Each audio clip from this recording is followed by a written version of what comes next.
We are making vanilla cake by Krister's channel. First, butter, sugar, eggs, vanilla extract, flour, baking powder, salt, milk. 1 cup. Buttermilk is recommended for more moisture. Prep. Preheat oven to 350 degrees Fahrenheit, 175 degrees Celsius. Grease and flour 2 9-inch round baking pans, or line with parchment paper. Cream butter and sugar. In a large bowl, beat the butter and sugar together with a mixer for about 3 to 5 minutes until the mixture is light and fluffy. Add eggs and vanilla. Add the eggs one at a time, beating well after each addition.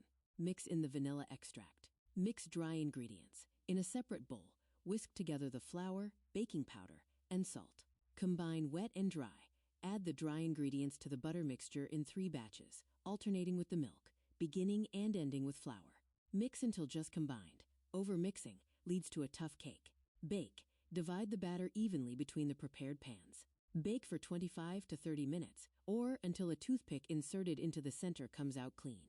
Cool. Let the cakes cool in the pans for 10 minutes, then remove from pans and allow to cool completely on a wire rack before frosting. We are now done. Please subscribe to Krister's channel.